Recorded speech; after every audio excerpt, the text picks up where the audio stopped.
തവ തിരുസന്നിധി തന്നിൽ നിന്നും തള്ളിക്കളയരുതെന്നെ നീ. പരിപാവനനെ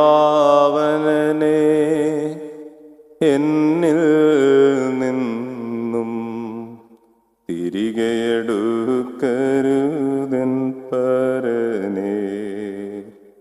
നിർമ്മലമായൊരു ഹൃദയമെന്നിൽ നിർമ്മിച്ചരുളുക നാഥ. നേരായൊരു നൽ മാനസവും തീർത്തരുൾകന്നിൽ ദേവ. ത്രിയേക ദൈവത്തിൻ്റെ ധന്യതിരുനാമം മഹത്വപ്പെടുമാറാകട്ടെ. കർത്താവിൽ ഏറ്റവും ആദരണീയരായിരിക്കുന്ന വൈദിക ശ്രേഷ്ഠരെ, ഈ പരിശുദ്ധമായ സുദിനത്തിൽ ദൈവത്തിൻ്റെ ഭവനത്തിൽ ആയിത്തീരുവാൻ തക്കവണ്ണം ദേശത്തേക്ക് കടന്നെത്തിയിരിക്കുന്ന വിശ്വാസികളുടെ സമൂഹമേ, ഒരിക്കൽ കൂടി ദേവാലയത്തിലായിരിക്കുവാൻ ദൈവം നമ്മൾക്ക് എല്ലാവർക്കും വലിയ ഭാഗ്യം തന്നിരിക്കുകയാണ്. ശ്രേഷ്ഠമായ സമയങ്ങളിലൂടെ നാം ഓരോരുത്തരും കടന്നു പോകുമ്പോൾ ദൈവത്തെക്കുറിച്ചുള്ള ഓർമ്മകൾ സജീവമാക്കിക്കൊണ്ട് നമ്മൾക്ക് മുന്നോട്ട് പോകാൻ സ്വാധ്യമാകട്ടെ എന്ന് മുന്നമേ പ്രാർത്ഥിക്കുകയാണ്. ഇത് ഓർമ്മകളുടെ കാലഘട്ടമാണ്. പരിശുദ്ധന്മാരുടെയും ശുദ്ധിമാന്മാരുടെയും ശുദ്ധിമതികളുടെയും എല്ലാം ഓർമ്മകൾ ഇങ്ങനെ ശ്രേഷ്ഠമായി നമ്മൾ ആചരിക്കുകയാണ്. എന്നാൽ ഈ ഓർമ്മകൾ സജീവമാണോ? ഈ ഓർമ്മകൾ സജീവമാണോ? ഓർമ്മകൾ സജീവമല്ല. അത് ചില സാഹചര്യങ്ങളിൽ മാത്രമേ നുരഞ്ഞു പൊന്തുള്ളൂ. പരിശുദ്ധനായ പരിമല തിരുമേനി ഓർക്കുന്നത് എപ്പോഴാണെന്ന് ചോദിച്ചു കഴിഞ്ഞാൽ നവംബർ മാസം ആകണം. പരിശുദ്ധനായ ഗീവറീസ് സഹതായ ഓർക്കണമെങ്കിൽ ഒന്നിൽ പുതുപ്പള്ളി വരണം, അല്ലെങ്കിൽ ഏപ്രിൽ മാസം ആകണം. നമുക്ക് എല്ലാ കാലത്തും ഇങ്ങനെ ഓർമ്മകളുണ്ട്. എന്നാൽ ഈ ഓർമ്മകൾ സജീവമല്ല. ഓർമ്മകൾ സജീവമാകുമ്പോഴേ അതിനെ പെരുന്നാൾ എന്ന് വിളിക്കാൻ സാധിക്കുകയുള്ളൂ. അല്ലെങ്കിൽ ചില സാഹചര്യങ്ങളിൽ വരുന്ന ഓർമ്മയെ നമുക്കൊരു വലിയ സുദിനമായിട്ടൊന്നും അതിനെ കണക്കാക്കാനായിട്ട് സാധിക്കുകയില്ല. പരിശുദ്ധനായ പരിമല കൊച്ചു തിരുമേനിയുടെ പെരുന്നാളിൽ നമ്മൾ വന്ന് സംബന്ധിക്കുമ്പോൾ അദ്ദേഹം ജീവിച്ച ജീവിതചര്യകൾ, അദ്ദേഹം നടന്നു നീങ്ങിയ വഴികൾ, ഇവയെക്കുറിച്ചുള്ള ഓർമ്മകളെല്ലാം സജീവമാണ്. എങ്കിൽ മാത്രമേ ആ മധ്യസ്ഥതയ്ക്ക് ഫലം കിട്ടുകയുള്ളൂ. നമ്മൾ പരിശുദ്ധനായ പരിമല തിരുമേനി ആരാണ്, ഒരു വിശുദ്ധനാണ് എന്ന് നമുക്കറിയാം. അതിൽ കൂടുതൽ അദ്ദേഹത്തിൻ്റെ ജീവിത ചരിത്രങ്ങളോ, അദ്ദേഹം ഇച്ചിരി ശക്തിയുള്ള ആളാണെന്ന് നമുക്കറിയാം. അതിൽ കൂടുതൽ അദ്ദേഹത്തിൻ്റെ ജീവിത സാഹചര്യങ്ങളെക്കുറിച്ചോ ജീവിത ചരിത്രത്തെക്കുറിച്ചോ നമ്മൾ അറിയാൻ ശ്രമിച്ചിട്ടില്ല. ഇനി എങ്ങനെ ഓർമ്മ സജീവമാവും? ആളെ മനസ്സിലായാലല്ലേ ഓർമ്മ നിലനിൽക്കുകയുള്ളൂ. നമ്മൾ ഈ വഴിയെ പോകുന്നൊക്കെ എത്ര ആളുകളെ കാണുന്നുണ്ട്, അവരെല്ലാം നമ്മൾ ഓർത്തിരിക്കുമോ? എന്നാൽ നമ്മൾ വണ്ടി ഓടിച്ചുകൊണ്ടിരുന്നപ്പോൾ വണ്ടി ഒന്ന് മുട്ടി, നമ്മൾ താഴെ വീണു, നമ്മളെ എടുത്ത് ആശുപത്രിയിൽ ഒരാൾ കൊണ്ടുപോയി. അയാളെ നമ്മൾ എല്ലാ കാലത്തും വണ്ടി ഇടിക്കാൻ വരുമ്പോഴെങ്കിലും നമ്മൾ ഓർക്കും. അതെന്താണ് എന്ന് ചോദിച്ചാൽ, അദ്ദേഹത്തിൻ്റെ ചില നല്ല വശങ്ങളെ നമ്മൾ അറിഞ്ഞു, കണ്ടറിഞ്ഞു, തൊട്ടറിഞ്ഞു, കേട്ടറിഞ്ഞു. അതാണ്. അപ്പൊ ദൈവത്തെക്കുറിച്ചുള്ള ഓർമ്മകൾ സജീവമാണോ? ഇങ്ങനെ ഓരോ നടക്കെങ്ങും പോവുകയല്ല അല്ലേ. ദൈവത്തെക്കുറിച്ചുള്ള ഓർമ്മകൾ സജീവമാണോ? ദൈവത്തെക്കുറിച്ചുള്ള ഓർമ്മകൾ സജീവമാകണമെങ്കിൽ ദൈവത്തെക്കുറിച്ച് അറിയണം. ഇങ്ങനെ നൂറ്റാണ്ടുകളായി പ്രാർത്ഥിക്കുന്നുണ്ട്, ദൈവമേ അനുഗ്രഹിക്കണമേ, കാത്തുകൊള്ളണമേ, മുട്ടുവിൻ തുറക്കപ്പെടും, യാചിപ്പിൻ നിങ്ങൾക്ക് ലഭിക്കുമെന്നുള്ള വേദവചനമൊക്കെ കേട്ടുകൊണ്ട് നിരന്തരമായി ഇങ്ങനെ പ്രാർത്ഥിച്ചുകൊണ്ടിരിക്കുന്നുണ്ട്. പക്ഷെ ഇതിനൊന്നും ഫലം കിട്ടുന്നില്ല. കാര്യം എന്താ? ദൈവത്തെക്കുറിച്ചുള്ള ഓർമ്മകൾ സജീവമല്ല. എല്ലാ കാലത്തും ഈ ശുദ്ധിമാന്മാരെയും ശുദ്ധിമതികളെയും നാം ഓർക്കുന്നത് പോലെ തന്നെ ദൈവത്തെക്കുറിച്ചുള്ള ഓർമ്മകൾ ഇങ്ങനെ സജീവമാകണം എല്ലാ കാലത്തും എല്ലാ സമയത്തും. അതുകൊണ്ടാണ് നമ്മൾ പ്രാർത്ഥനകൾ ഇടതടവില്ലാതെ അനസ്യൂതം നിർവിഘ്നം ചൊല്ലിക്കൊണ്ടിങ്ങനെ ഇരിക്കുന്നത്. പിതാവിനും പുത്രനും പരിശുദ്ധ റൂഹായ്ക്കും സ്തുതി എന്ന് പറഞ്ഞ് തുടങ്ങുന്നത് മുതൽ അവസാനിക്കുന്നിടം വരെ ഇങ്ങനെ അത് നമ്മളെ ഓർമ്മിപ്പിക്കുകയാണ്. ജീവിതവും അതുപോലെ തന്നെയാണ്, ഒരു പ്രാർത്ഥനയാണ്. പ്രഭാതത്തിൽ ഉണർന്നെഴുന്നേറ്റ് കഴിഞ്ഞാൽ സന്ധ്യയായി കിടക്കയിൽ പോയി ഉറങ്ങുമ്പോൾ ഒക്കെ ഒരു പ്രാർത്ഥനയാണ്.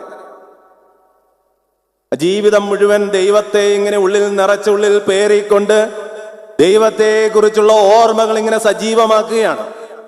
അപ്പൊ മക്കളെ വളർത്തുമ്പോൾ ദൈവത്തെ കുറിച്ചുള്ള ഓർമ്മകൾ സജീവമാക്കിയാൽ മതി, വേറെ ഒന്നും കൊടുക്കണ്ട അവർക്ക്. പല മാതാപിതാക്കളും ഇന്നിവിടെ ഇരിക്കുന്നവർക്കും ഒക്കെ പല പരാതികളുണ്ടാവും സ്വന്തം മക്കളെ കുറിച്ച്. അവര് പഠിക്കുന്നില്ല, അവര് പറയുന്നതിനെല്ലാം തർക്കുത്തരം പറയുന്നു, അവർ വീട്ടിലെ കാര്യങ്ങൾ ചെയ്യുന്നില്ല, പരിശ്രമിക്കുന്നില്ല, മോശമായ വഴികളിലൂടെ നടന്നു നീങ്ങുന്നു, ആരെയും പേടിയില്ല, ദൈവത്തെ പേടിച്ചാൽ മതി എന്നൊക്കെ ഇങ്ങനെ പറയുകയാണ്. പക്ഷെ എന്താണ്, നിങ്ങളെല്ലാം കൊടുത്തു, പണം കൊടുത്തു, ആവശ്യത്തിനുള്ള എല്ലാം അവന് കൊടുത്തു, പക്ഷെ ഒന്നും മാത്രം കൊടുത്തില്ല, ദൈവത്തെക്കുറിച്ചുള്ള ഓർമ്മകൾ സജീവമാക്കാൻ നിങ്ങൾ പഠിപ്പിച്ചില്ല. ഇനിയും പരാതി പറഞ്ഞിട്ട് കാര്യമുണ്ടോ? ദൈവത്തെക്കുറിച്ചുള്ള ഓർമ്മകൾ സജീവമായ ഒരു മകനെ എങ്ങനെ അമ്മയെ തല്ലാൻ സാധിക്കും? അപ്പനെ ഭവനത്തിൽ നിന്ന് പുറത്താക്കാൻ സാധിക്കും? ഏത് ദേശത്തായിരുന്നാലും ഏത് വിദൂര കാലഘട്ടങ്ങളിലായിരുന്നാലും അപ്പനും അമ്മയ്ക്ക് എന്തെങ്കിലും വന്നു അവൻ പറന്നിവിടെ എത്തും. ആ ദൈവത്തെക്കുറിച്ചുള്ള ഓർമ്മകൾ സജീവമാക്കാൻ പഠിപ്പിച്ചാൽ അങ്ങനെയാണ്. അപ്പൊ ഇനി മുതൽ നമ്മുടെ ജീവിതത്തിലെ പ്രതിസന്ധികൾക്ക്, രോഗങ്ങൾക്ക്, ദുരിതങ്ങൾക്ക്, പ്രയാസങ്ങൾക്ക് സ്ഥാനമില്ല. ദൈവത്തെക്കുറിച്ചുള്ള ഓർമ്മകൾ ഇങ്ങനെ സജീവമായാൽ മതി. പക്ഷെ നമ്മൾ ചില സാഹചര്യങ്ങളിൽ മാത്രമേ ദൈവത്തെ ഓർക്കുകയുള്ളൂ. എപ്പോഴാണ് ദൈവത്തെ ഓർക്കുന്നത്? ജീവിതത്തിൽ എന്തെങ്കിലും പ്രതിസന്ധി ഉണ്ടാകുമ്പോൾ, രോഗമുണ്ടാകുമ്പോൾ, ദുരിതമുണ്ടാകുമ്പോൾ. ഞങ്ങൾ ഈ അച്ഛന്മാർക്കൊക്കെ ഒരു കുഴപ്പമുണ്ട്. എന്നാണെന്നറിയാമോ? എപ്പോഴും എന്തെങ്കിലും പാട്ട് മൂളിക്കൊണ്ടേ നടക്കുകയുള്ളൂ. ഈ പാടുന്ന പാട്ടുകൾ മുഴുവൻ ആരാധനാഗീതത്തിലെ പാട്ടുകളായിരിക്കും. ഒരു സാധാരണപ്പെട്ട മനുഷ്യൻ ഒരു വൈദികനോട് ചോദിക്കുകയാണ്, ഇത്ര നേരം അച്ഛൻ ഈ കുർബാനയ്ക്ക് ഈ പാട്ടൊക്കെ അല്ലേ, പിന്നെ എന്തിനാ ഈ ഇടയ്ക്കിടയ്ക്ക് ഇതിങ്ങനെ മൂളിക്കൊണ്ട് നടക്കുന്നതാണ്? അത് ദൈവത്തെക്കുറിച്ചുള്ള ഓർമ്മകൾ ഇങ്ങനെ സജീവമാവുന്നതുകൊണ്ട് അതിങ്ങനെ മൂളുന്നത് അല്ലേ? നിങ്ങളും അങ്ങനെയാ. കർത്താവേ നിന്റെ രക്തശരീരങ്ങൾ കൈക്കൊണ്ട് എന്ന് പറഞ്ഞിട്ട് നിങ്ങൾ എന്ത് ചെയ്യും? ഭർത്താവിന് സാമ്പാർ ഉണ്ടാക്കും. അയാൾ അത് കഴിച്ചാൽ മരിച്ചവനെ പോലെ ഇരിക്കും. സാഹചര്യത്തിനനുസരിച്ചുള്ള പാട്ടൊക്കെ പാടണം. ദൈവത്തെ കുറിച്ചുള്ള ഓർമ്മകൾ ഇങ്ങനെ സജീവമായിക്കൊണ്ടിരിക്കുന്നു. നടക്കുന്ന വഴികളിൽ, പോകുന്ന വഴികളിലെല്ലാം ദൈവത്തെ ഇങ്ങനെ ഓർമ്മിപ്പിച്ചുകൊണ്ടേയിരിക്കും. പോകുന്നവരെല്ലാം കാണും, ഉണ്ടോ അവൻ ദൈവപുരുഷൻ, ദൈവത്തിന്റെ നിറവും മണവും ഉള്ളവൻ. അമ്മ പ്രാർത്ഥിച്ചു കൊണ്ടിരിക്കുമ്പോൾ ഒരു മോന് വന്ന് അമ്മയെ അടിക്കാൻ പറ്റുമോ? തെറി പറഞ്ഞുകൊണ്ടിരിക്കുകയാണ്, അവൻ വന്ന് ചെവിക്കുറ്റിക്കൊണ്ട് നോക്കി അടിക്കും. പ്രാർത്ഥിച്ചുകൊണ്ടിരിക്കുന്ന ഒരു അമ്മയെ ഏത് മകനാണ് അടിക്കാൻ സാധിക്കുക? ഭവനത്തിൽ മുട്ടുകുത്തി പ്രാർത്ഥിക്കുന്ന ഒരു പിതാവിനെ ഒരു മകൻ എങ്ങനെ ചവിട്ടി പുറത്താക്കാൻ സാധിക്കും? എന്നാലോചിച്ച്. ഇപ്പൊ പ്രശ്നം ആരുടെയാണ്? നമ്മുടേതാണ് പ്രശ്നം. ദൈവത്തെക്കുറിച്ചുള്ള ഓർമ്മകൾ സജീവമല്ല. അല്പസമയത്തെ ചിന്തയ്ക്കായിട്ട് തിരഞ്ഞെടുത്തിരിക്കുന്ന വേദഭാഗം തോബിതിന്റെ പുസ്തകം 1-ാം അധ്യായം 12-ാം വാക്യമാണ്. അതിൽ ഇപ്രകാരം പറയുന്നു, ദൈവത്തെക്കുറിച്ചുള്ള ഓർമ്മ എൻ്റെ മനസ്സിൽ എപ്പോഴും ഉണ്ടായിരുന്നു. വേദോത്സവം തുറന്നിട്ട് യാതൊരു കാര്യമില്ല അതിൻ്റെ അകത്ത് കാണുകയില്ല. നിങ്ങളുടെ കയ്യിലിരിക്കുന്ന വേദോത്സവത്തിൽ കാണൂല. കാരണം പഴയ നിയമത്തിനും പുതിയ നിയമത്തിനും ഇടയ്ക്ക് എഴുതപ്പെട്ട ഇന്റർ ടെസ്റ്റമെന്റൽ റൈറ്റിംഗ്സ് അല്ലെങ്കിൽ ഉത്തരകാനോനിക ഗ്രന്ഥങ്ങൾ, അപ്പോക്രിഫ ഗ്രന്ഥങ്ങൾ എന്ന് പറയുന്ന പുസ്തകത്തിലാണ് ഈ തോബിതിന്റെ പുസ്തകം. അപ്പൊ ആ ഉത്തരകാനോനിക ഗ്രന്ഥങ്ങളിലെ ആദ്യത്തെ പുസ്തകമാണ് തോബിതിന്റെ പുസ്തകം. അതിലെ 1-ാം അധ്യായം 12-ാം വാക്യം മനസ്സിൽ ഗ്രഹിക്കുക, പഠിക്കുക. ദൈവത്തെക്കുറിച്ചുള്ള ഓർമ്മ എൻ്റെ മനസ്സിൽ എപ്പോഴും ഉണ്ടായിരുന്നു.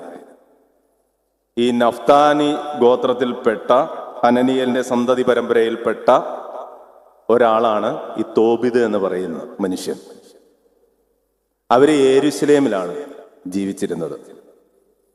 ഈ യെരുശലേമിൽ ജീവിച്ചിരുന്ന കാലഘട്ടത്തിലും ഈ നഫ്താലി ഗോത്രത്തിൽപ്പെട്ട പല ആളുകളും ദൈവത്തിൽ നിന്ന് അകന്നു മാറി ജീവിച്ചിരുന്നു. തരം കിട്ടുമ്പോഴൊക്കെ അന്യദേവന്മാരുടെ വിഗ്രഹാർപ്പിതങ്ങളൊക്കെ എടുത്ത് ഭക്ഷിക്കുകയും സമയം കിട്ടുമ്പോഴൊക്കെ അങ്ങോട്ട് നോക്കുകയും അവിടുത്തെ ആരാധനയിൽ പങ്കുചേരുകയൊക്കെ ചെയ്തിരുന്നു. എന്നാൽ ആ സമയത്തും ഈ തോബിതിന്റെ കുടുംബവും പരിപൂർണമായി ദൈവത്തിൽ സമർപ്പിച്ച് ജീവിച്ചിരുന്നു. എന്നാൽ നിനുവയിലേക്ക് ഈ യെരുശലേമ്യർ നാട് കടത്തപ്പെട്ടപ്പോൾ നഫ്താലി ഗോത്രവും നാട് കടത്തപ്പെട്ടു. നിനുവയിലെ ആരാധനായിട്ടുള്ള ദേവൻ എന്ന് പറയുന്നത് ബേലാണ്. ബേലിന് വിഗ്രഹാർപ്പിതങ്ങൾ അർപ്പിച്ചുകൊണ്ടുള്ള ഒരു ആരാധന രീതിയാണ് അവിടെ നിലവിലിരുന്നത്.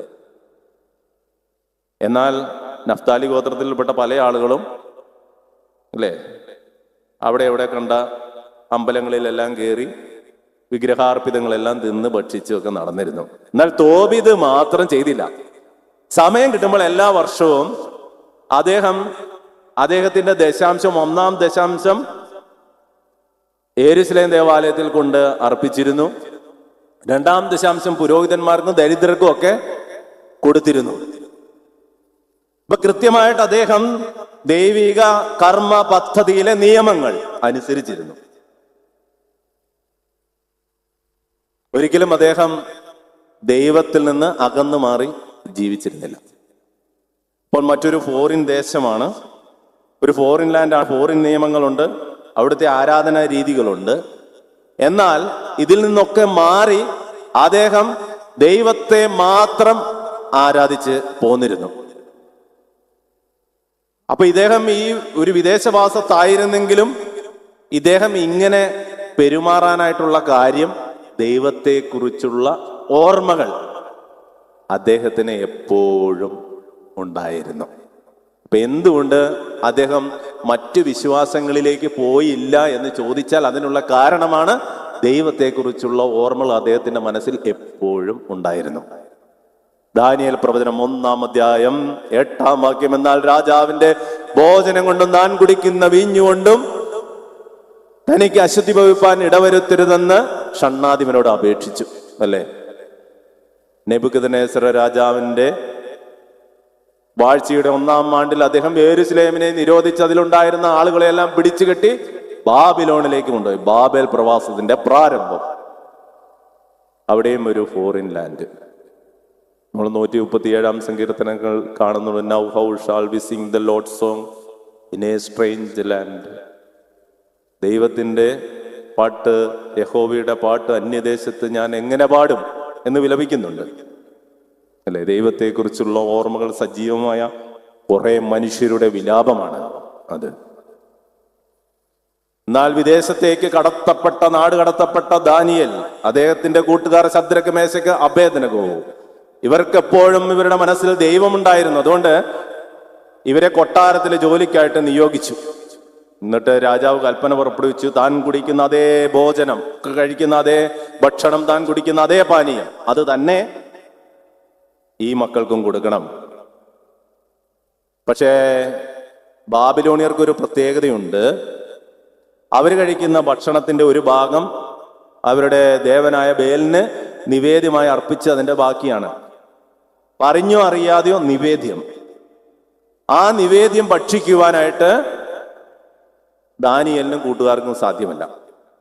കാരണം അത് കഴിച്ചാൽ താൻ യഹോവയാൻ ദൈവത്തെ മറക്കും.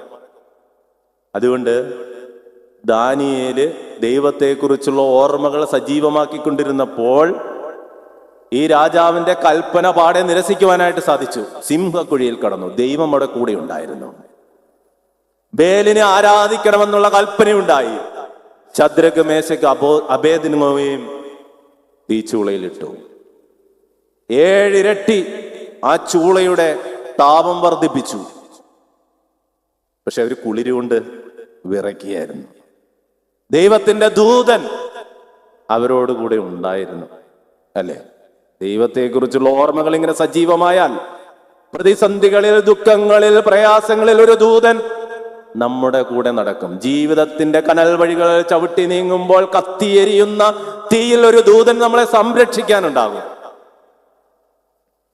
ദൈവത്തിന് ഈ മനുഷ്യരോട് എന്ത് സ്നേഹമാണെന്നറിയാമോ? കുറച്ചു നേരം ഏദനിലേക്ക് നിങ്ങളുടെ ശ്രദ്ധ ഞാൻ ആകർഷിക്കുകയാണ്. ദൈവം മനുഷ്യനെ സൃഷ്ടിക്കാൻ ആരംഭിച്ചു. എത്ര ദിവസം കൊണ്ടായിരിക്കും? ഒരു ദിവസം കൊണ്ടല്ലേ? ദിവസം തന്നെ പറയുന്നത് മനുഷ്യന്റെ ഒരു ദിവസം, ദൈവത്തിന്റെ ഒരു ദിവസം മനുഷ്യന്റെ 1000 സംവത്സരം പോലെയാണെന്ന്. ഞാൻ ചിന്തിക്കുന്നത് 1000 വർഷം കൊടുത്തായിരിക്കും. കാരണം ദൈവത്തിന് അത്രമാത്രം സ്നേഹമുണ്ട് മനുഷ്യനോട്. അതുകൊണ്ട് ആ സ്നേഹമെല്ലാം ഈ മനുഷ്യന്റെ ഉള്ളിൽ കുത്തി നിറങ്ങണമെങ്കിൽ ഒരു 24 മണിക്കൂർ പോരാ, 1000 വർഷം വേണം. അല്ലെങ്കിൽ അങ്ങനെ സ്വന്തം പുത്രനെ ഈ ലോകത്തിലേക്ക് അയക്കാനായിട്ട് സാധിക്കും. അത്രമാത്രം സ്നേഹം ദൈവത്തിനുണ്ടായിരുന്നു. അതുകൊണ്ട് ദൈവം എന്ത് ചെയ്തു? എല്ലാം സൃഷ്ടിച്ചു. കായ്കനികൾ, ഫലങ്ങൾ, എന്തെല്ലാം കാഴ്ചകളാണ്, എന്തെല്ലാം വർണ്ണങ്ങളാണ്, എന്തെല്ലാം ജീവികളാണ്, എന്തെല്ലാം പ്രത്യേകതകളാണ്. ഒരായുസ്, 1000 വർഷം മുഴുവൻ നടന്ന് നീങ്ങിയാലും കാണാത്ത അത്ര തരത്തിലുള്ള വിവിധങ്ങളായിട്ടുള്ള വർണ്ണങ്ങൾ, കാഴ്ചകൾ, ആസ്വാദികരമായ അനുഭവങ്ങൾ, അതെല്ലാം അവന് വേണ്ടി ദൈവം ഒരുക്കി വെച്ചു. അതിനുശേഷം മണ്ണുകൊണ്ട് അവനെ രൂപപ്പെടുത്തുകയാണ്. 1 ഇഞ്ച് സ്ഥലത്ത് പോലും ദൈവത്തിന്റെ അംശം ഒന്ന് കുറയരുത് എന്ന് ദൈവത്തിന് ആഗ്രഹമുണ്ടായിരുന്നു. തൻ്റെ അതേ കണ്ണ്, തൻ്റെ അതേ മൂക്ക്, തൻ്റെ അതേ ഭാവം, രൂപം അവനിങ്ങനെ മണ്ണുകൊണ്ടിങ്ങനെ മെനഞ്ഞുണ്ടാക്കിയാണ്, രൂപപ്പെടുത്തിയെടുക്കുകയാണ്. അപ്പോൾ മാലാഖ വന്നിട്ട് തൊട്ടു നോക്കിയാണ്. എന്ത് സോഫ്റ്റാ ഈ മനുഷ്യന്, തൊടരുത്. ദൈവം ആരെയും തൊടാൻ അനുവദിച്ചില്ല. അത്രമാത്രം സ്നേഹം ഈ മനുഷ്യനിൽ കുത്തി നിറച്ച് മൂക്കിൽ ജീവശ്വാസം ഊതി അവനെ ജീവിപ്പിച്ച് അവന് ജീവൻ നൽകി. ദൈവം ശ്വസിക്കുന്ന അതേ ശ്വാസം അവന് നൽകി. റൂഹ, അതാണ് നമ്മളിൽ വ്യാപരിക്കുന്ന. അതിനുശേഷം അവനെ ഏദനിന്റെ ചുമതലകളിലെല്ലാം ആക്കി തീർത്തു. എന്ത് വേണേലും ചെയ്യാം, എവിടെ വേണേലും ഓടി നടക്കാം, എന്ത് വേണേലും ഭക്ഷിക്കാം. പക്ഷെ ആ നടുക്ക് നിൽക്കുന്ന വൃക്ഷത്തിന്റെ ഫലം മാത്രം തിന്നരുത്. അത് നിയമമാണ്, ഏദനിലെ നിയമമാണ്. വേദോത്സവത്തിൽ ദൈവം അവനെ ഏദൻ തോട്ടത്തിൽ നിന്ന് പുറത്താക്കി എന്നാണ് എഴുതിയിരിക്കുന്നത്. അല്പം ദൈവസ്നേഹം കുറഞ്ഞ ആളാണോ എഴുതിയെന്ന് എനിക്ക് തോന്നുന്നു. അങ്ങനെയൊന്നും ദൈവം ആരെയും പുറത്താക്കുകയില്ല, തന്നെ പുറത്തായതാ. ഭവനത്തിനൊരു നിയമമുണ്ട്.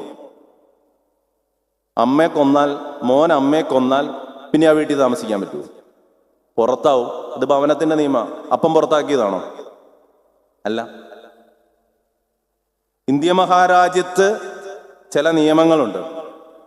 ഈ നിയമം തെറ്റിച്ചാൽ ഓട്ടോമാറ്റിക്കലി നമ്മൾ ആ സമൂഹത്തിൽ നിന്ന് പുറത്താവും. കുർബാന നടക്കുന്ന സമയത്ത് പള്ളിക്കകത്ത് കൊണ്ടിട്ട് പടക്കം പൊട്ടിച്ച് എന്ത് ചെയ്യും? നേരം പറയരുത്, സുവിശേഷത്തിൽ ക്ഷമിക്കാൻ പറഞ്ഞിട്ടുണ്ടെന്ന്. അങ്ങനെയൊന്നും പറഞ്ഞേക്കരുത്. ആ നിയമത്തിന്റെ വെളിയിലാവും. ആ വളയത്തിൽ നിന്ന് അവൻ പുറത്തിയാടും. ഇപ്പൊ ഏദനിലെ നിയമമായിരുന്നു അത്. ആ നടുക്ക് നിൽക്കുന്ന വൃക്ഷത്തിന്റെ ഫലം തിന്നരുത് എന്ന് ഏദനിലെ നിയമമായിരുന്നു. അവൻ അത് ഭക്ഷിച്ചു, ഓട്ടോമാറ്റിക്കലി പുറത്തായി. ഇത്രമാത്രം സ്നേഹം കുത്തി നിറച്ച് ഉള്ളിൽ നിറച്ച ഒരു ദൈവത്തിന് എങ്ങനെ ആ മനുഷ്യനെ പുറത്താക്കാനായിട്ട് സാധിക്കും?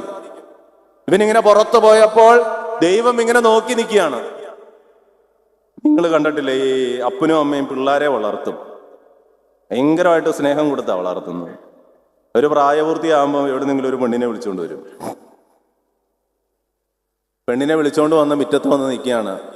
അപ്പൊ അമ്മ ചോദിച്ചു, ഇത് ആരാടാ? അമ്മ, ഞാനൊരു ചെറിയ കല്യാണം കഴിച്ചു. ആ, ശരിക്കും? ശരിക്കും ഇതെന്റെ ഭാര്യയാണ്. ആഹാ, ദേ മനുഷ്യ, നിങ്ങൾ ഇങ്ങോട്ട് വന്നു, ഇവന്റെ കല്യാണം കഴിഞ്ഞു എന്ന്.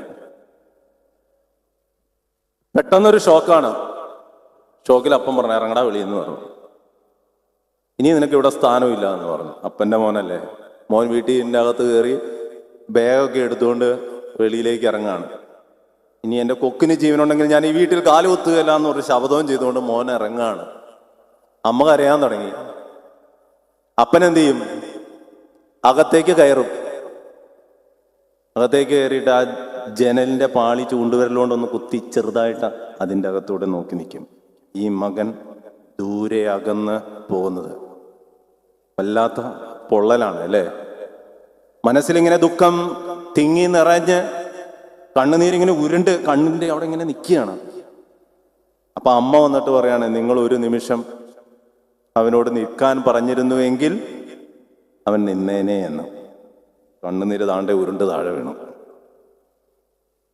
അത്രമാത്രം സ്നേഹം മനുഷ്യന് സ്വന്തം മക്കളോടുണ്ടെങ്കിൽ ദൈവം രൂപപ്പെടുത്തിയ ഈ മനുഷ്യൻ സ്വന്തമായി ഈ ഏദനിൽ നിന്ന് നടന്നിറങ്ങുമ്പോൾ ദൈവത്തിന്റെ ഉള്ളിൽ എന്തുമാത്രം ദുഃഖം തളം കെട്ടി നിൽക്കുന്നുണ്ടാവും. അവൻ ഇറങ്ങിപ്പോയി കഴിഞ്ഞപ്പോൾ ദൈവം ഒരു കാര്യം ചെയ്തു. എന്ത് ചെയ്തു? എന്താ ചെയ്തേ? മാലാഖയെ വിളിച്ചു. മാലാഖയെ വിളിച്ച് വേലി കെട്ടി കാവലേർപ്പെടുത്തി. എന്തിനാ കാവലേർപ്പെടുത്തിയത്? നമ്മൾ പഠിച്ചു വെച്ചിരിക്കുന്നത് അവൻ തിരിച്ചു കയറാതിരിക്കാനാണെന്നാ പഠിച്ചു വെച്ചിരിക്കുന്നത്. ഏതാ? ഏദനിലേക്ക് അവൻ കയറാതിരിക്കാൻ വേണ്ടിയാണ് കാവലേർപ്പെടുത്തിയിരിക്കുന്നത്. അങ്ങനെയല്ല. അവൻ അവിടെ നിന്ന് നടന്നിറങ്ങി അവൻ്റെ കാൽപാദങ്ങൾ പതിഞ്ഞ ആ മണ്ണ്, അവൻ്റെ ആ കാൽപാദങ്ങൾ സംരക്ഷിക്കാനായിട്ടാണ് ദൈവം അവിടെ വേലി കെട്ടി തിരിച്ചത്. അതായത് ഓർമ്മകൾ മങ്ങിപ്പോകാതിരിക്കാൻ. ദൈവത്തിന് മനുഷ്യരോടുള്ള ഓർമ്മകൾ സജീവമാകാൻ അവിടെ വേലി കെട്ടി തിരിച്ചു. അവൻ നടന്ന ഒരു കാൽപാദങ്ങൾ പോലും മങ്ങിപ്പോകരുത്. അവൻ ചിരിച്ച സമയങ്ങൾ, അവൻ നടന്ന വഴികൾ, അവൻ ചെലവിട്ട സമയങ്ങൾ, ഇതിലൊന്നും മങ്ങലേൽക്കരുതെന്ന് ദൈവത്തിന് ആഗ്രഹമുണ്ടായിരുന്നു. അച്ഛനെങ്ങനെ തോന്നി? അതുകൊണ്ട് ആ പുത്രൻ തമ്പുരാനെ ലോകത്തിലേക്ക് അയച്ചത്. ആ മനുഷ്യൻ ഏതെങ്കിലും ഒരു കാലഘട്ടത്ത് തിരിച്ചു വരും എന്നൊരു തോന്നലുണ്ടായിരുന്നു. കാലഘട്ടങ്ങൾ ദൈവം ഇങ്ങനെ കാത്തിരിക്കുകയാണ് അല്ലേ. മക്കളൊക്കെ ആണെങ്കിൽ നേരത്തെ പോയ മോനൊരു കുഞ്ഞുണ്ടാകുമ്പോഴത്തേക്കും തീരും അപ്പൻ്റെ അമ്മയുടെയും പ്രശ്നം. ഇവിടെ പ്രശ്നം മനുഷ്യനായിരുന്നു. മനുഷ്യൻ ഇറങ്ങിപ്പോയി. അവനെ കാത്ത് ദൈവം ഇരിക്കുകയാണ്, വരുന്നില്ല. പല മാർഗങ്ങൾ, പല വഴികൾ, പല നിയമങ്ങൾ. അവന്റെ ഇടയ്ക്ക് ദൈവം ചെന്ന് താമസിച്ചു. ദീർഘദർശിമാർ, പ്രവാചകന്മാർ, എങ്ങനെയൊക്കെ പലരെയൊക്കെ വിട്ടുനോക്കിയിട്ടും ഒരു രക്ഷയില്ല. തിരിച്ചവൻ ഏദന്റെ അനുഭവത്തിലേക്ക് വരുന്നില്ല എന്ന് കണ്ടപ്പോൾ പുത്രനെ ലോകത്തിലേക്ക് അയച്ചു. 3.5 വർഷം ക്രൂഷ്യൽ ടൈം. മരിച്ചവന് ജീവൻ നൽകി, കാഴ്ചയില്ലാത്തവന് കാഴ്ച നൽകി, എന്തെല്ലാം കാര്യങ്ങൾ അവിടെ ചെയ്തു. എന്നിട്ടും തിരിഞ്ഞില്ല. രക്ഷയില്ല എന്ന് കണ്ട് ആ സ്നേഹം ക്രൂശാകുന്ന ബലിപീഠത്തിൽ ബലിയർപ്പിക്കുവാൻ തക്കവണ്ണം തയ്യാറായി. സമസ്ത ലോകവും കാണെ ക്രിസ്തുവോടെ ബലിയായി തീരുകയാണ്. എന്നിട്ട് മനുഷ്യന് തോന്നിയില്ല. പക്ഷെ ഒരു മനുഷ്യൻ പറഞ്ഞു, നമ്മൾ അവനെ കള്ളൻ എന്ന് വിളിക്കും. ഇത്രയും കാലം നമ്മളെ നോക്കി പ്രാർത്ഥിച്ച് നോക്കി നടന്നിട്ടും നമുക്ക് അങ്ങനെയൊന്നും പറയാൻ തോന്നിയില്ല. പക്ഷെ ഒരു കള്ളൻ പറഞ്ഞു, അവനെ നമ്മൾ മനുഷ്യൻ എന്ന് വിളിക്കാതെ കള്ള എന്ന് വിളിക്കും. ലോകത്തിന്റെ ഒരു അവസ്ഥ എങ്ങനെയാണ്? സത്യം വിളിച്ചു പറയുന്നവനെ കള്ള എന്ന് പറയും. നുണ പറഞ്ഞ് പ്രചരിപ്പിക്കുന്നവനെ, അപവാദം പറഞ്ഞ് പ്രചരിപ്പിക്കുന്നവനെ നമ്മൾ വിശുദ്ധൻ എന്നെണ്ണും. കുറെ കാശിന്റെയും പുത്തന്റെയും സോക്കേടല്ല, അതെന്നാ പറയാനാ. ആ മനുഷ്യൻ ക്രൂശിൽ കിടന്ന് പറഞ്ഞു, നീ രാജ്യത്വം പ്രാപിച്ചു വരുമ്പോൾ എന്നെയും ഓർക്കണമെന്ന്. ദൈവത്തിന്റെ ഓർമ്മ അത്രമാത്രം സജീവമാണ് എന്ന് മനസ്സിലാക്കിയ ഒരു കള്ളൻ, ഒരു മനുഷ്യൻ, അവനെ നമ്മൾ കള്ളാന്നാ വിളിക്കുന്നത്. ദൈവം അന്നേരം തന്നെ മറുപടി പറഞ്ഞു. ദൈവത്തെക്കുറിച്ചുള്ള ഓർമ്മകൾ സജീവമായ ഒരു മനുഷ്യനെ അതുവരെ ദൈവത്തിന് കണ്ടെത്താൻ സാധിച്ചില്ല. ദൈവം പറഞ്ഞു, സ്വന്തം ശിഷ്യന്മാർ വരെ ഉണ്ട്, അവരോടൊന്നും പറഞ്ഞില്ല നീ എന്നോടുകൂടെ പറുദീസയിലിരിക്കുമെന്ന്. ആ മനുഷ്യനോട് പറഞ്ഞു നീ എന്നോടുകൂടി ഇന്ന് പറുദീസയിലിരിക്കുമെന്ന് പറഞ്ഞു. എന്നിട്ട് കള്ളൻ പോവുകയാണ്. കള്ളൻ എങ്ങോട്ടാണ് പോകുന്നത്? പണ്ട് വേലി കെട്ടി തിരിച്ചിരുന്നൊരു സ്ഥലമില്ലേ, അങ്ങോട്ട് പോവുകയാണ്. അപ്പൊ മാലാഖ ഇങ്ങനെ നോക്കുമ്പം ഒരാൾ അവിടെ നിന്ന് ഇങ്ങനെ നടന്നു വരുന്നു. മാലാഖയ്ക്കും ഉണ്ട് ഇവനെക്കുറിച്ച് ചില ചിന്തകൾ. പിന്നെ ഒരു കള്ളനല്ലേ, അവനെന്തിനാ ഇങ്ങോട്ട് വരുന്നത്? അപ്പോ മാലാഖയുടെ അടുത്ത് അവൻ എത്തി. അവൻ ഏദനിലേക്ക് കയറാൻ നോക്കി. നിൽക്കവിടെ, ആര് നിന്നെ ഇവിടെ എത്തിച്ചു? നിനക്ക് എന്തവകാശം? ദൈവം എന്നെ ഇവിടെ കാവലേർപ്പെടുത്തിയിരിക്കുകയാണ്, ഒരാളും പ്രവേശിക്കാതിരിക്കാൻ. ആദാമിന്റെ പാദങ്ങൾ സംരക്ഷിച്ച് ഞാനിവിടെ കാത്തിരിക്കുകയാണ് അവൻ വരുന്നതെന്ന് നോക്കി. നിന്നെ ഇവിടെ ആരെത്തി? നീ ഒരു കള്ളനാണ്, നീ ഒരു നിണദാഹിയാണ്, രക്തദാഹിയാണ്, നിന്നെ ഇവിടെ ആരെത്തിച്ചു എന്ന് ചോദിക്കുന്നു. പക്ഷെ കള്ളനൊന്നും മിണ്ടുന്നില്ല. കള്ളൻ അനുഗ്രഹം കിട്ടിയപ്പോൾ മുഴുവൻ അവൻ നിശബ്ദത പാലിക്കാനായിട്ട് പരിശീലിച്ചു. വീണ്ടും അവൻ കാലെടുത്ത് വെക്കുകയാണ്. മാലാഖ പലതരത്തിലുള്ള ആരോപണങ്ങൾ, ഒരു പ്രത്യാരോപണവും ഇല്ലാതെ നിശബ്ദനായിട്ട് തന്നെ കള്ളൻ അവിടെ നിലകൊള്ളുകയാണ്.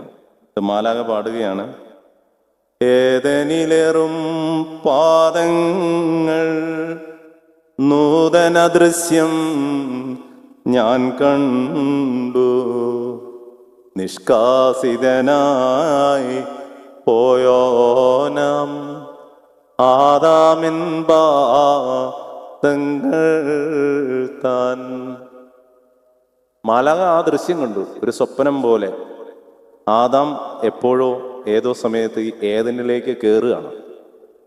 പക്ഷെ ഇവിടെ വന്നത് കള്ളനാണ്, അവനെ ഒരിക്കലും ഇവിടെ പ്രവേശിപ്പിക്കുവാനായിട്ട് സാധ്യമല്ല എന്ന് പറഞ്ഞോണ്ട്. പക്ഷെ കള്ളൻ മുന്നോട്ട് ആയിയാണ്. അപ്പൊ കള്ളനോട് പറയുകയാണ് മാലാഖ, നീ കണ്ടില്ലേ ഇവിടെ ചുറ്റി തിരിയുന്ന അഗ്നി തീയാകുന്ന വാൾ, താഴെ നീ കണ്ടില്ലേ അഗ്നി പൊയ്ക. ഇനി നിനക്ക് ഇവിടേക്ക് പ്രവേശിക്കാനായിട്ട് സാധിക്കില്ല, നീ തിരിച്ചു പോ എന്ന്. നിന്നെ ഇവിടെ ആര് എത്തിച്ചു? നിനക്ക് ഇവിടെ പ്രവേശനമില്ല. പക്ഷേ കള്ളൻ ധൈര്യപൂർവം മുന്നോട്ടായുകയാണ്. എന്തൊരു ധൈര്യമാണ് നിനക്ക്! കുറെ നേരം മാലാഖയുടെ ഈ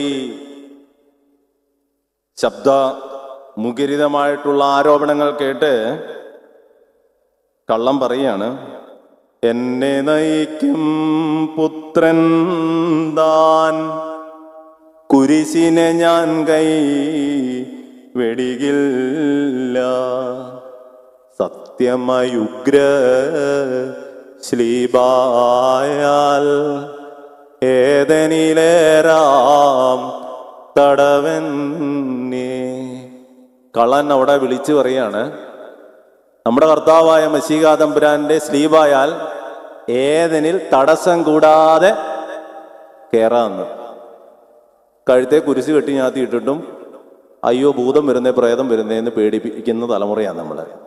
പക്ഷെ ഇവിടെ കള്ളം പറയുന്നു, മനുഷ്യൻ പറയുന്നു, ദൈവപുത്രന്റെ സ്ലീബായാൽ ഏദനിലേക്ക് മാലാഖമാർ കാവൽ നിൽക്കുന്ന ചുറ്റിത്തിരിയുന്ന വാളുള്ള തീ പൊയ്കുള്ള ആ ഏദനിലേക്ക് ഒരു തടസ്സവും കൂടാതെ കടക്കാമെന്ന് പറയാണ്. ആ എന്നെ നയിക്കുന്ന പുത്രന്റെ സ്ലീബായാലാണ് ഞാനിവിടെ വന്നിരിക്കുന്നത് എന്ന് പറയുകയാണ്. അപ്പം മാലാഖ പറയാണ്, കയ്യിൽ ഞാനേന്തിയതേ വാൾ സ്കീപാമൂലം നിർമൂലം, പ്രത്യാഗതരെ തടവന്നേ തോപ്പിൽ പൂകിൻ സാമോദം. ഈ അടയാളത്താൽ മാലാഖയുടെ കയ്യിലിരുന്ന എരുതിയാകുന്ന വാൾ നിർമൂലം, അത് ഉപയോഗശൂന്യമായിട്ട് പോയി. എന്നിട്ട് മാലാഖ പറയാണ്, ഒരു തടസ്സവും കൂടാതെ ഏദനിലേക്ക് പ്രവേശിക്കുക എന്ന്. ഒറ്റ ചോദ്യം, ഇനി ആ മനുഷ്യൻ നടന്ന് കയറിയ വഴി ഏതായിരിക്കും? ധ്യാനിക്കണം. ആ മനുഷ്യൻ ഏതിനിലേക്ക് നടന്ന് കയറിയ വഴി ഏതായിരിക്കും? പണ്ട് ആദാം ഇറങ്ങിപ്പോയ അതേ വഴിയാണ്. അതേ ദൈവം സംരക്ഷിച്ച അതേ പാദങ്ങൾ ചവിട്ടിയാണ് അവൻ ഏദനിലേക്ക് പ്രവേശിച്ചത്. അതുകൊണ്ടാണ് ഈ ഗീതത്തിന്റെ പ്രാരംഭത്തിൽ തന്നെ ഏദനിലേറും പാദങ്ങൾ നൂതന ദൃശ്യം ഞാൻ കണ്ടു എന്ന് മാലാഖ പറഞ്ഞിരിക്കുന്നത്. പരിശുദ്ധനായ മൗർ അപ്രേമിന്റെ കൃതിയാണ്. ദുഃഖ ശനിയാഴ്ച രാത്രി നമസ്കാരത്തിന്റെ ഭാഗങ്ങളിൽ ചൊല്ലുന്ന സൂഗീസോയാണ്. അപ്പൊ മനുഷ്യൻ ഇറങ്ങിപ്പോയ, ആദാം ഇറങ്ങിപ്പോയ അതേ വഴിയെ തന്നെ ഈ കള്ളൻ ഏദനിലേക്ക് പ്രവേശിച്ചു. ദൈവത്തിന് സന്തോഷമായി. ദൈവത്തെക്കുറിച്ചുള്ള ഓർമ്മകൾ സജീവമായ ഒരു മനുഷ്യനെ മാത്രമേ പറുദീസായുടെ വാതായനങ്ങളിൽ ഒരു തടസ്സവും കൂടാതെ പ്രവേശിക്കുവാനായിട്ട് സാധിക്കുകയുള്ളൂ. അതിന്റെ കാരണം എന്താണെന്നറിയാമോ? ദൈവത്തെക്കുറിച്ചുള്ള ഓർമ്മകൾ സജീവമാകുന്ന ഒരു മനുഷ്യന് ലോകത്ത് ഒരു തെറ്റും ഒന്നും ചെയ്യാൻ സാധിക്കുകയില്ല. ആർക്കും ഒരു ദ്രോഹം ചെയ്യാൻ സാധിക്കില്ല. ആരുടെയും കുറ്റം പറയാൻ സാധിക്കുകയില്ല. ആരെയും ഉപദ്രവിക്കാൻ സാധിക്കില്ല. അതിന്റെ പ്രത്യേകത അതാണ്. രാവിലെ വന്ന് കുർബാന അനുഭവിക്കും, ഉച്ചയ്ക്ക് വീട്ടിൽ പോയി ചുറ്റുവട്ടത്തുള്ളവരൊക്കെ ആയിരുന്നു നാട്ടുകാരെ മുഴുവൻ വിചാരണ ചെയ്യും. നമ്മുടെ ദൈവത്തെക്കുറിച്ചുള്ള ഓർമ്മകൾ അത്രമാണ്. ദൈവത്തിന് പരിശുദ്ധ സഭയെക്കുറിച്ചും ഇതുപോലെ സജീവമായിട്ടുള്ള ഓർമ്മകളാണ്. ശ്രേഷ്ഠമായ സഭ ആരാണ്? ക്രിസ്തുവിന്റെ മണവാട്ടിയാണ്, അല്ലേ? ക്രിസ്തുവിന്റെ മണവാട്ടി, ക്രിസ്തു മണവാളൻ. ഈ മണവാട്ടിയെ എവിടുന്ന് എടുത്തേ? വിജാതീയ പുത്രിയെ തനിക്ക് വധുവായി സ്വീകരിച്ചു.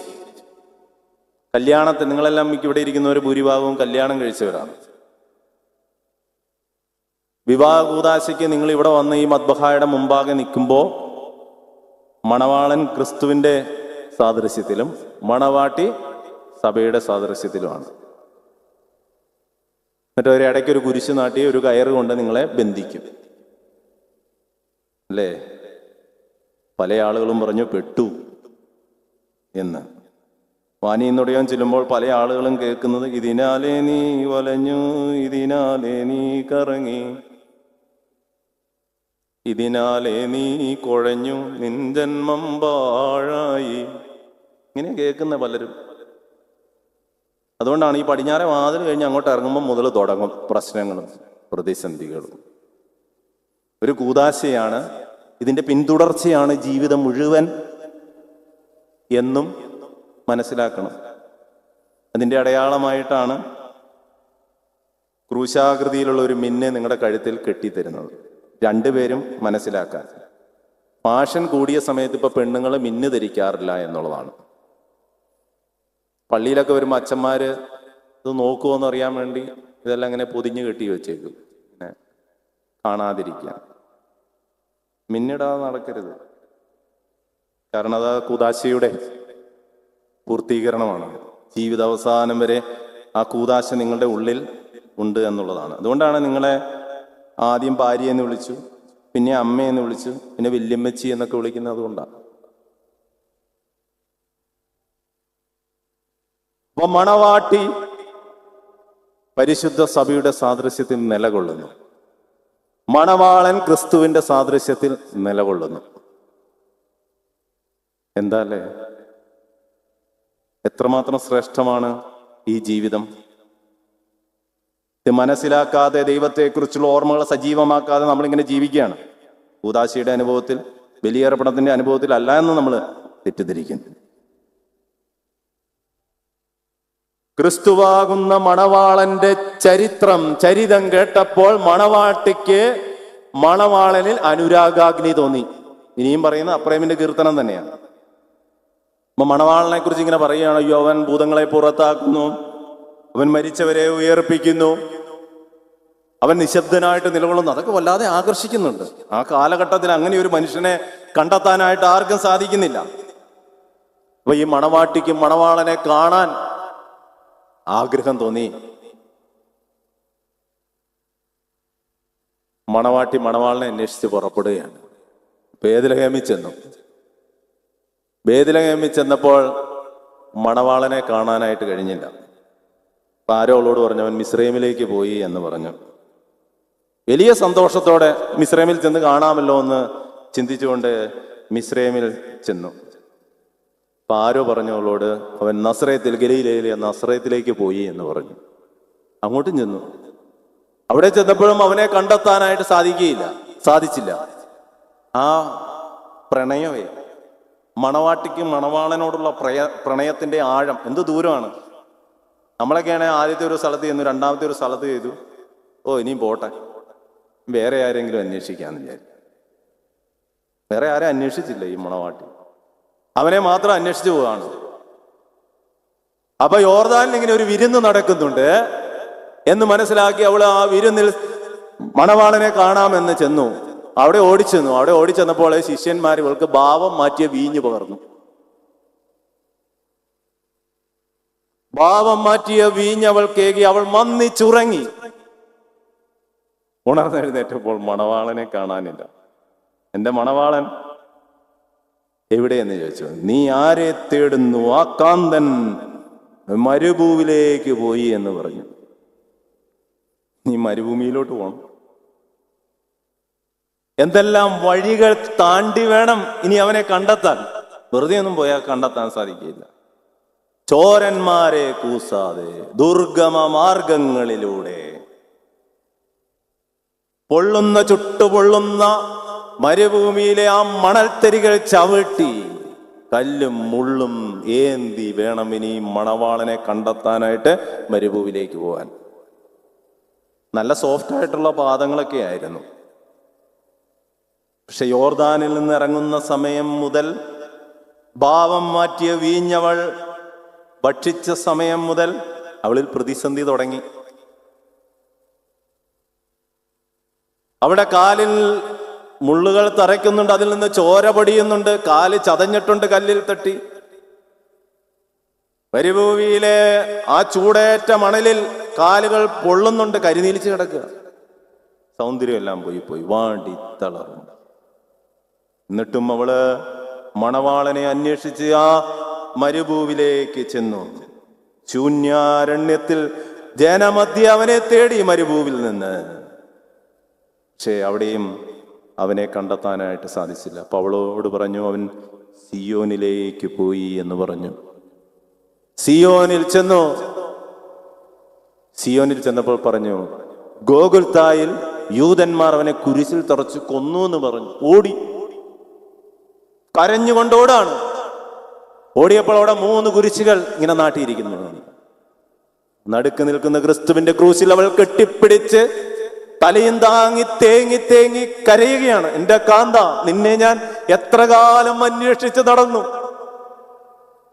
ഒരു സമയം പോലും നിന്നെ എനിക്ക് കണ്ടെത്താനായിട്ട് കഴിഞ്ഞില്ലല്ലോ. അവൾ കരയുകയാണ്. എന്തെല്ലാം വിലാപങ്ങളാണ്. വലിയൊരു കീർത്തനത്തിന് സാധ്യതകളുണ്ട് അവളുടെ വിലാപം. കരഞ്ഞിരിക്കുന്ന അവളെ മാലാഖവന്ന് പറയുകയാണ്, യൂതന്മാർ നിന്റെ മണവാളനെ കബറിൽ വെച്ചു. നിന്റെ മണവാളൻ മണവറയാം കബറിൽ നിന്ന് എഴുന്നേൽക്കുമെന്ന് പറയുകയാണ്. മണവാളനെ കാണാതെ മണവാളനെ പ്രണയിച്ച് ക്രൂശിനെ വരിച്ച മണവാട്ടിയാകുന്ന വിജാതീയ പുത്രിയായ ക്രിസ്തുവിന്റെ മണവാട്ടിയായ പരിശുദ്ധ സഭയോട് ദൈവം നൽകുന്ന ഒരു വാഗ്ദാനമുണ്ട്. വിശ്വസ്ത സഭയെ, ഭയക്ലേശങ്ങൾ ലേശം വേണ്ട. അപരനെ നീ മോഹിക്കാത്തതിനാൽ നിന്നെ ഞാനും കൈവെടിയുകയില്ല.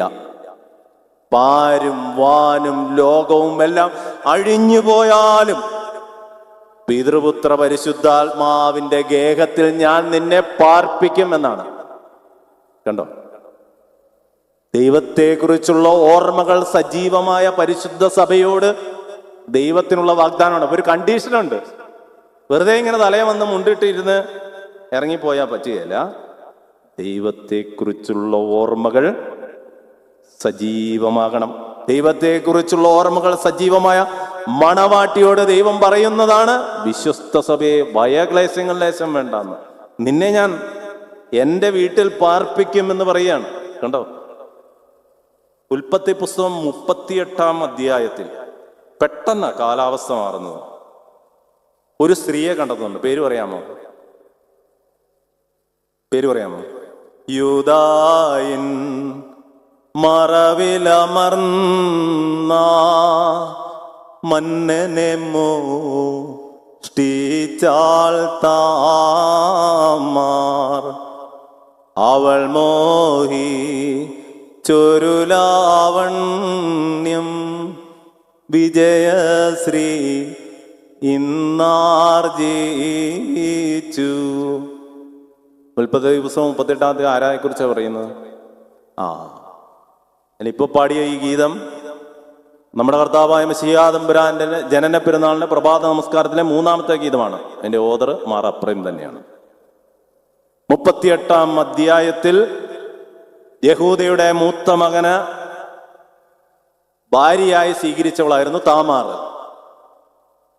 അവൻ അനുസരണക്കേട് കാണിച്ചു.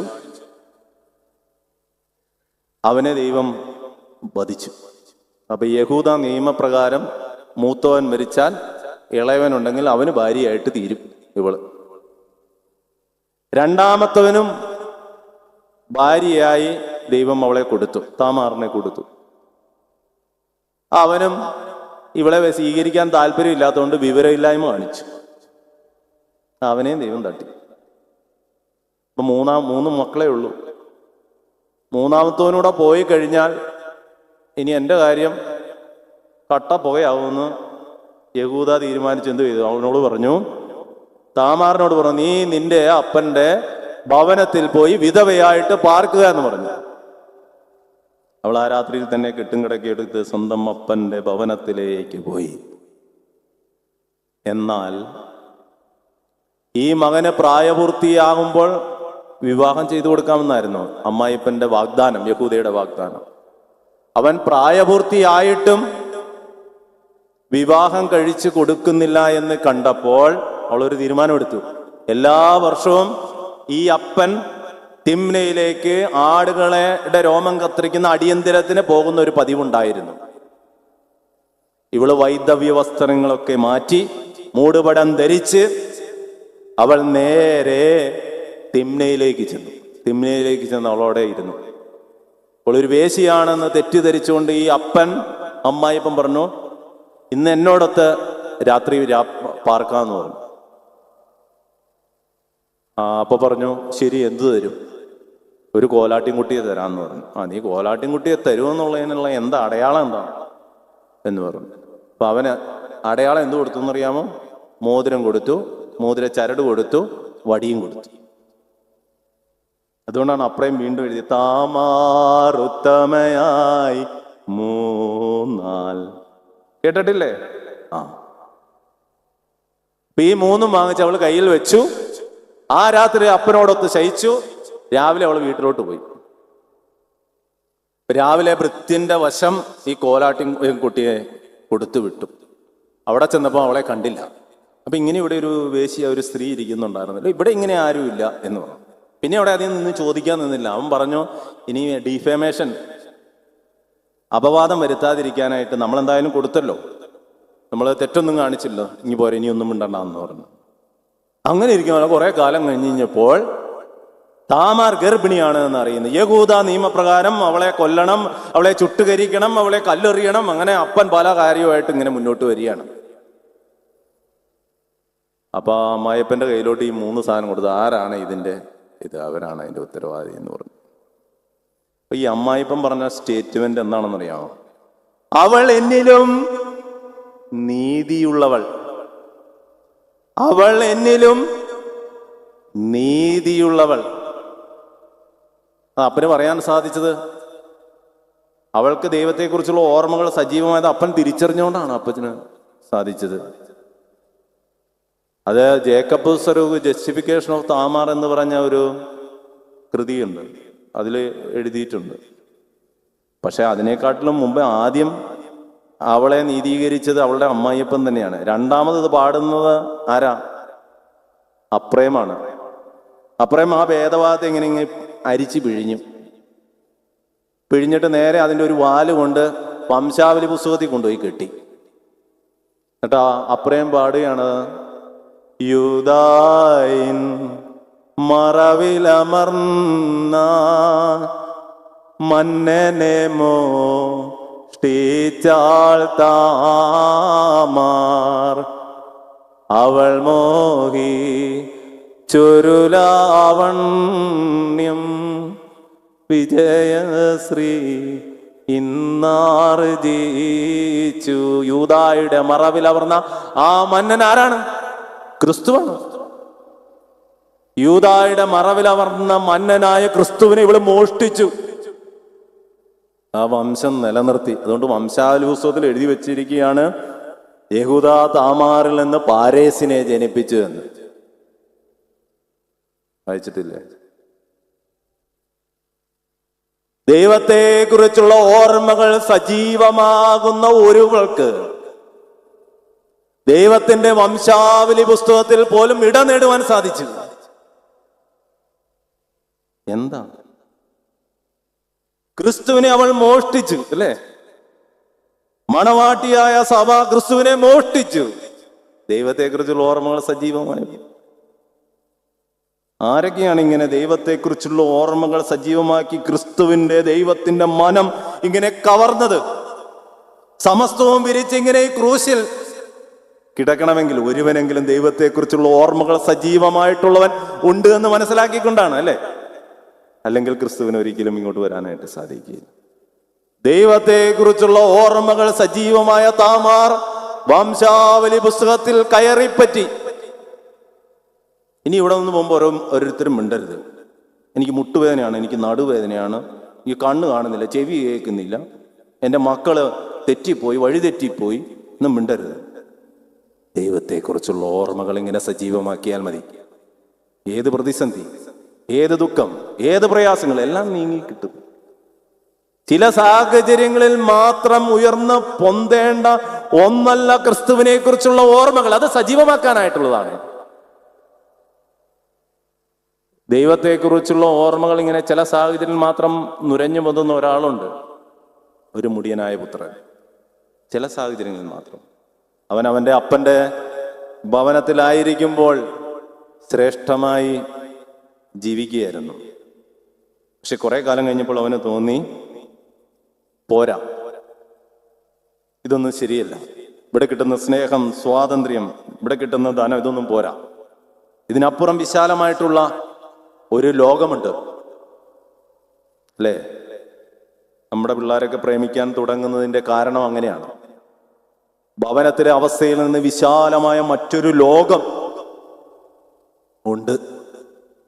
അവിടെ പുതിയ സ്നേഹം കിട്ടും, പലതരത്തിലുള്ള സ്വാതന്ത്ര്യം കിട്ടും, ധനം കൊടുത്താൽ എന്തും കിട്ടും.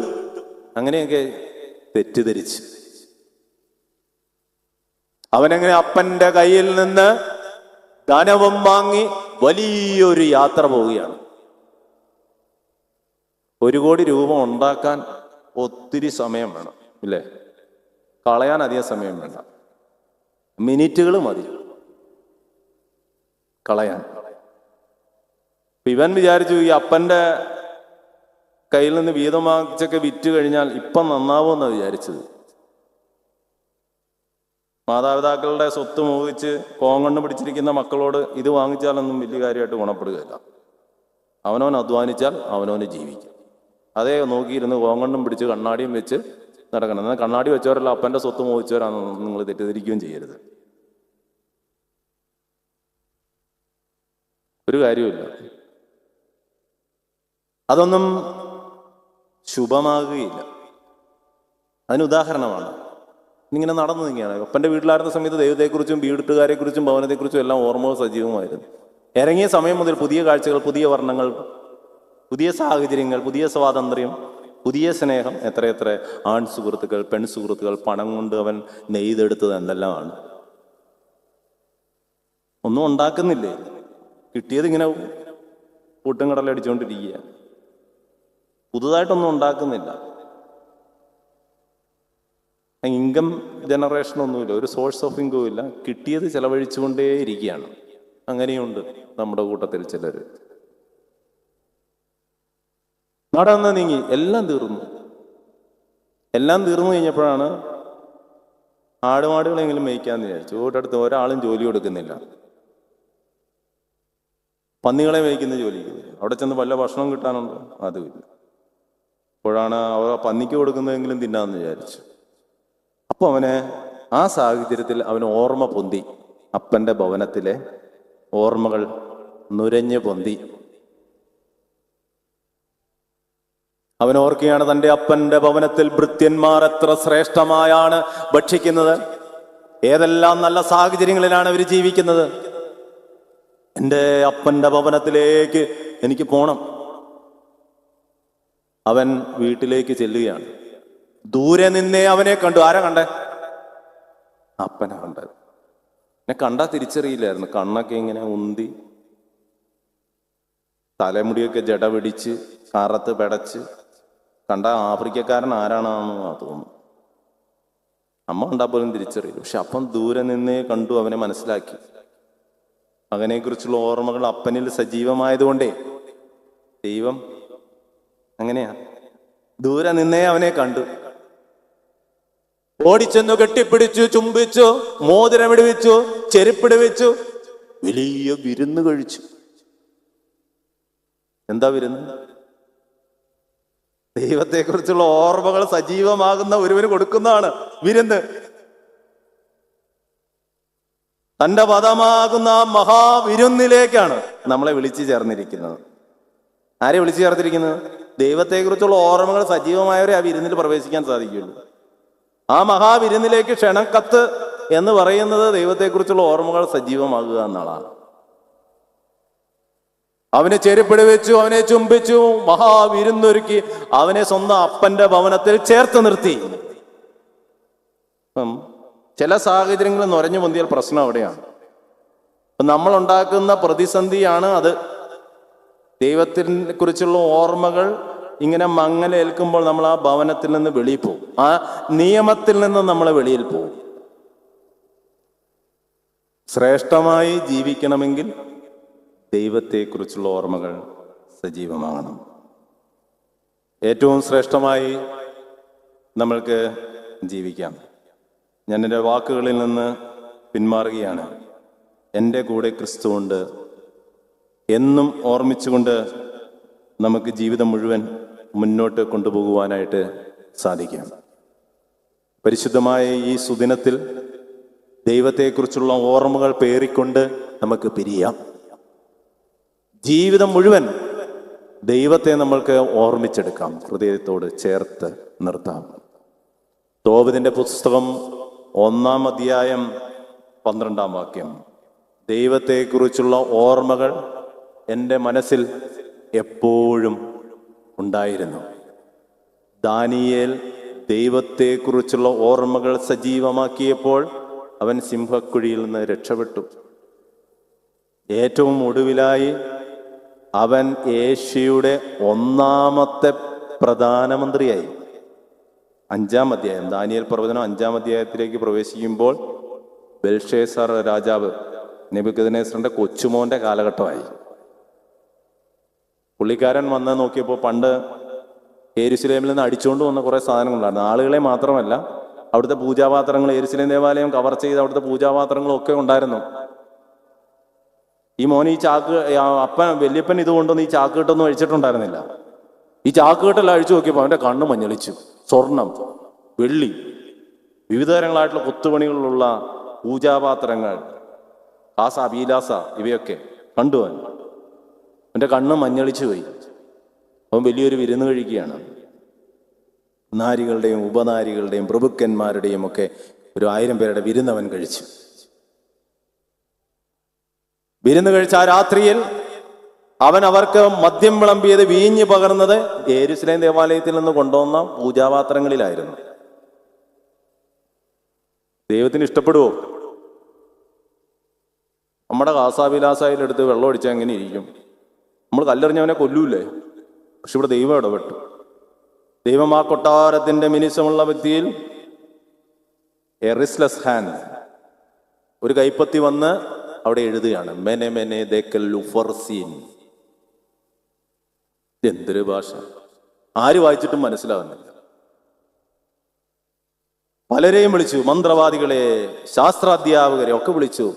രാജ്യത്തിന്റെ പകുതി കൊടുക്കാം, പല ഓഫറുകളായിരുന്നു, സാധിച്ചില്ല.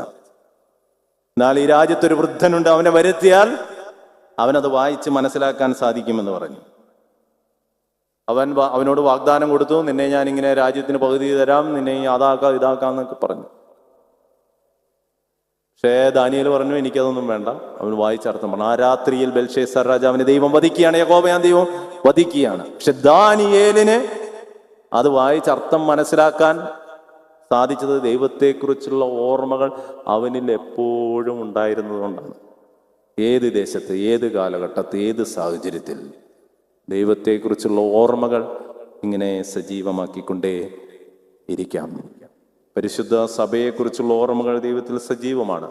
അതുകൊണ്ടൊരു വാഗ്ദാനം പരിശുദ്ധ സഭയ്ക്ക് ദൈവം നൽകി. താമാറിന് ദൈവത്തെക്കുറിച്ചുള്ള ഓർമ്മകൾ സജീവമായതുകൊണ്ട്, ആ വംശം നിലനിർത്തണമെന്ന് അവൾക്ക് അദമ്യമായിട്ടുള്ള ആഗ്രഹം ഉണ്ടായിരുന്നത് കൊണ്ട്, അവൾ വംശാവലി പുസ്തകത്തിൽ മന്നനെ, ക്രിസ്തുവാകുന്ന രാജാവിനെ മോഷ്ടിച്ചത് കൊണ്ട് അവൾ വംശാവലി പുസ്തകത്തിൽ കയറിപ്പറ്റി. ദൈവത്തെക്കുറിച്ചുള്ള ഓർമ്മകൾ സജീവമാണ്. ചില സാഹചര്യങ്ങൾ നുരഞ്ഞു പൊന്താതെ എല്ലാ കാലത്തും എല്ലാ സമയത്തും ദൈവത്തെക്കുറിച്ചുള്ള ഓർമ്മകൾ സജീവമാക്കിക്കൊണ്ട് നമ്മൾക്ക് ജീവിക്കാം. അതിന് ദൈവം നമ്മൾക്ക് നൽകിയിരിക്കുന്ന വിവിധങ്ങളായിട്ടുള്ള മാർഗങ്ങളിലൂടെ നമ്മൾക്ക് സഞ്ചരിക്കാം. ഈ ലോകം ഒന്നായി മുഴുവനായി ദൈവത്തെക്കുറിച്ചുള്ള ഓർമ്മകൾ സജീവമാകുന്ന കാലഘട്ടം ഉണ്ടാകട്ടെ. അതിലേക്ക് സഞ്ചരിക്കുവാൻ ദൈവം എന്നെ നിങ്ങളെ ഇടയാക്കട്ടെ എന്ന് പ്രാർത്ഥിച്ചുകൊണ്ട് വാക്കുകളിൽ നിന്ന് വിരമിക്കുന്നു. ദൈവം തമ്പുരാൻ നിങ്ങളെ എല്ലാവരെയും വാഴ്ത്തി അനുഗ്രഹിക്കുമാറാകട്ടെ.